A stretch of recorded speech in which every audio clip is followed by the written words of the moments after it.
Hello everyone and welcome back to my channel. I'm Sally and in today's video I want to make some Nautilus. This is something that I mentioned before. A subscriber mentioned it to me and asked me whether I could make them. This is something I've just tried this week. It's actually using some ribbon called Petersham ribbon, which is millinery ribbon, and it's really malleable and you can manipulate it with heat or just your fingers and stitch. So I'm going to be making some today and I'll show you how to make them. So here's the Petersham ribbon and you'll need a meter.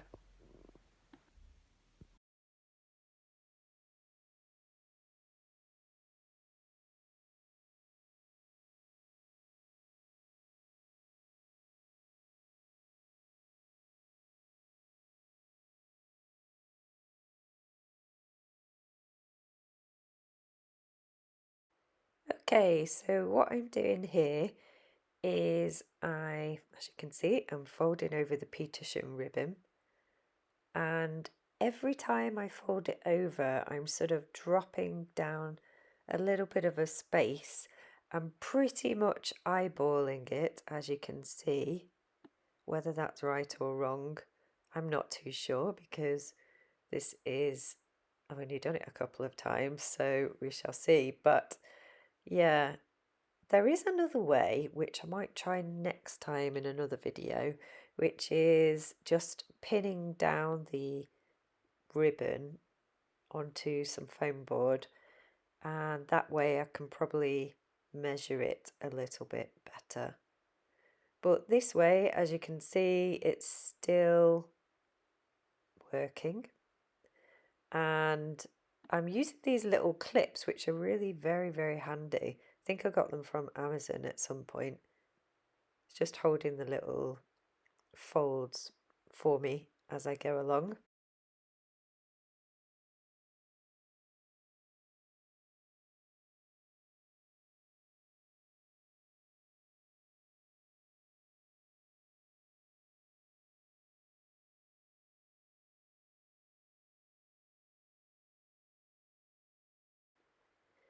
Okie dokie, so what we do now is we start to take the clips off.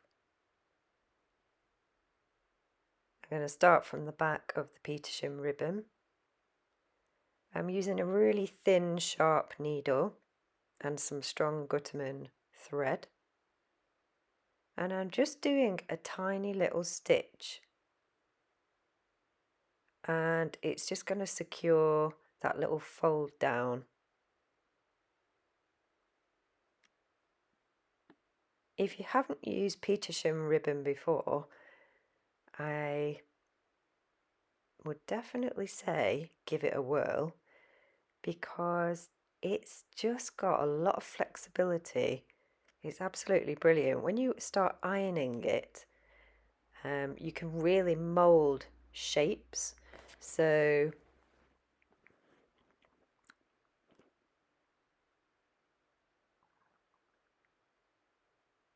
for example, once it's steamed, when you use an iron with it, you can just mould it around the edges of hats, which is when I've used it quite a bit before.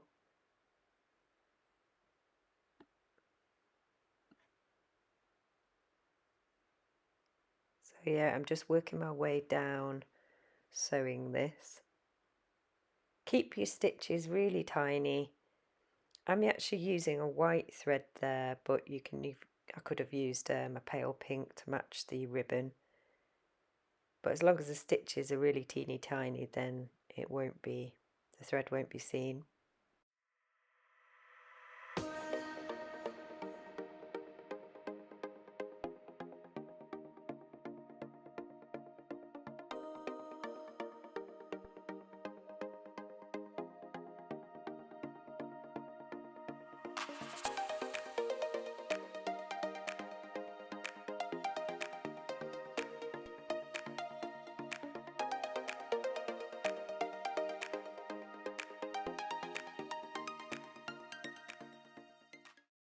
Okay, so next what we do is you go to the opposite side of where you have just sewn, and you do again tiny little stitches from one little fold to the next.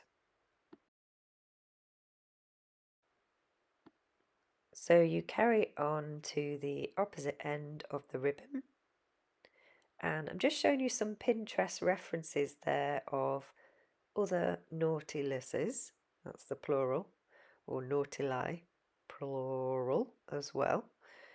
And you can see multiples there, various different people that I've found on Pinterest. I mean, that one's a huge width of Petersham. I think that red one looked really, really good actually. So just making my way to the end. So wish I could sew this fast.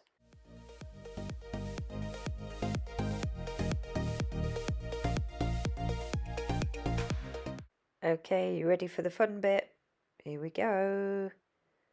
Drag your thread, pull your thread as hard as possible, and it just starts curving that Petersham ribbon automatically. It's fab. Now you need to do some little stitching to secure it all together.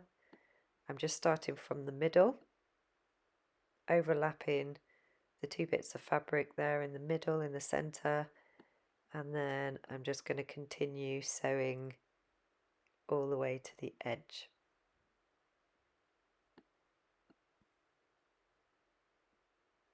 Just showing you the back there. And there we go. So I'm going to show you a couple of references from Pinterest, and you can see the nautiluses have been used around the brim of the hat there, and also on a headband. They've kind of been used in different sort of ways there. So really elongated areas on a headband, clusters. Got another metre of the Petersham ribbon, so I'll just crack on with this. Oh, Layla's joined me. Oh, okay. So this one, I love these little rings that have been made by the ribbon. And this, again, elongated shape, I think the repetition of that is really exciting, and possibly another video that I could make at a later date, just exploring sort of different widths and sizes of the ribbon. And again, that's using, again, more clustered, sewn together nautiluses. I've just got some hat references there. I thought these were quite cool. Look at that one. Almost like a shell again.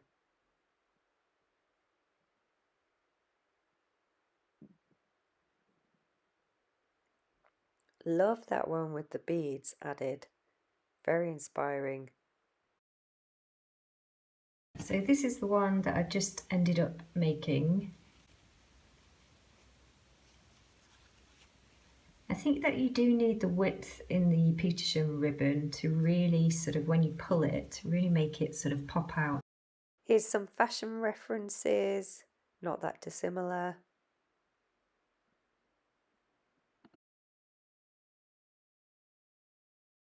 I've made a couple of other ones.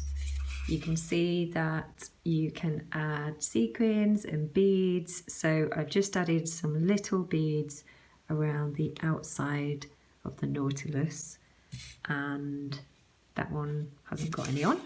That one also hasn't got any on. I used a wider Petersham ribbon for that one, and I just wanted to show you that that one I think worked out really well. So I'm wondering if the width is what's pretty crucial. I also decorated this one over here with beading and some little shell beads that I had. I glue gummed those ones on.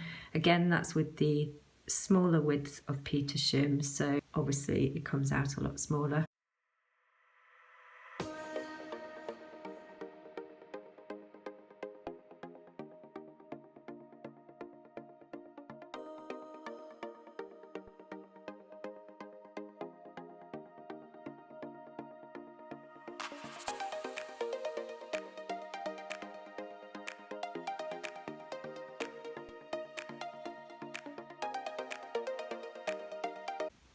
I tell you what, I'm really loving just adding a little bit of decoration to these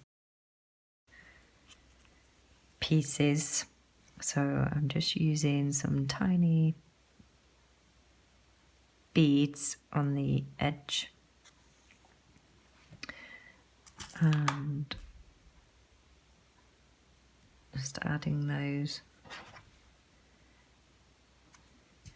just from the center, going all the way around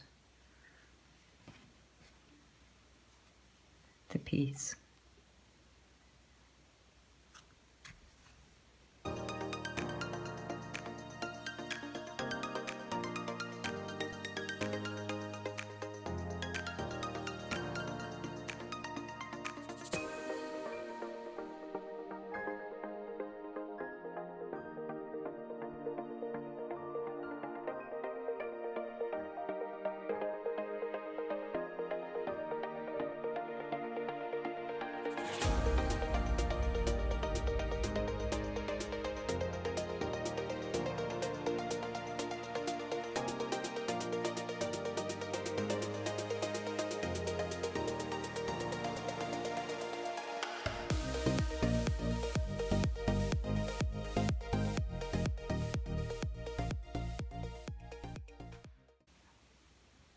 That's it finished. I do quite like it with the decoration on them. I think it completes them.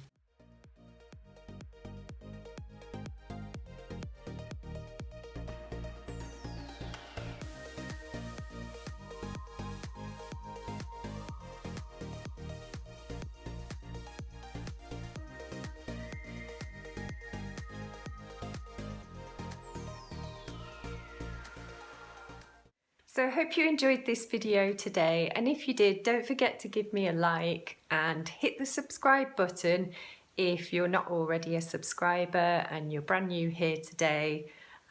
Thank you for watching. I hope you enjoyed it, and I shall see you in the next video. Do let me know if you have a go at this technique, and if you do, please tag me in on any images that you put on Instagram. I would love to see what you end up making. I will see you in the next video.